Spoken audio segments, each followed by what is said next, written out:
Hey guys, welcome back to the channel. In this video, I'm going to quickly explain how you can wet clean the Micro Four Thirds sensor in your Lumix GH5 or any other Micro Four Thirds camera that you possess. First of all, the items that you will need. You will need a bit of this wet sensor cleaning fluid, which usually comes in a package with these kind of swabs that are packaged as well, really tightly to preserve any dust or any residue getting in. And you also need one of these blowers.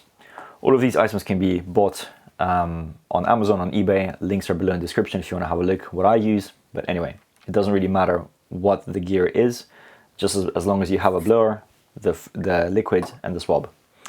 Now, the first thing you want to do is when the camera is off, you want to undo this cap protecting the sensor.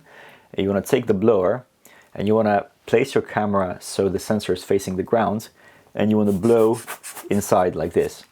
And the reason why you do it with the sensor pointing downwards is because when you blow, the big dust particles will fall out of the sensor onto the ground. You don't want it to blow this way, because that way any particles that will be removed can fall back into the sensor.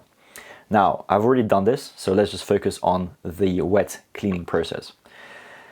For a camera that is a Micro Four Thirds camera that has in-body stabilization, what you want to do is you want to switch off in-body stabilization for the procedure of cleaning the sensor. So you go into your settings, you find the stabilizer option in video mode, and you make sure it's switched off.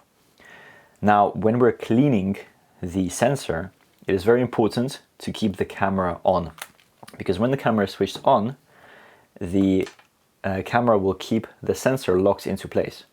If you switch off the camera, as you might know, the sensor physically moves around inside the body, and so if you start cleaning it with a swab, it will move off course, yeah, and then you have the chance of damaging the sensor.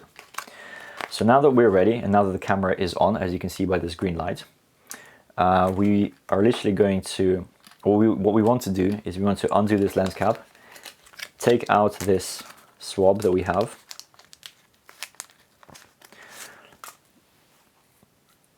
take this liquid fluid, and you literally want to place just 2 or 3 drops. I usually put 1 drop on each corner, 1, and another drop here, 2, and then 1 kind of in the middle, yeah, just to make sure that this is nicely lubricated, but not too much. You don't want it to be like, you don't want to have liquid dripping off the swab, because you don't want it to leave too much residue. You just basically lubricate it just so like there's a couple of drops on each side and maybe 1 in the center. Now what we're going to do is we're literally going to undo the cap, and we go from one side like this all the way to the end. We don't lift it off, we just go straight back, and that's it. And then we close it. That's literally it. That is done. So all we do is we go from one end, boom, like this. We keep it on the sensor, and you go boom the other way. And you don't rub it back and forth, yeah? You just basically go right, left, right. And then if you need to clean it more, you use a different swab. You don't keep going back and forth with the same one, because if any dust particles are stuck to the swab, they have a risk of scratching the sensor. As you can see, the camera is still on. We haven't switched that off at all, but our sensor is now clean. So if you feel like you haven't got all of the dust particles, you can just repeat the process as many times as you wish to make sure that the sensor is completely clean.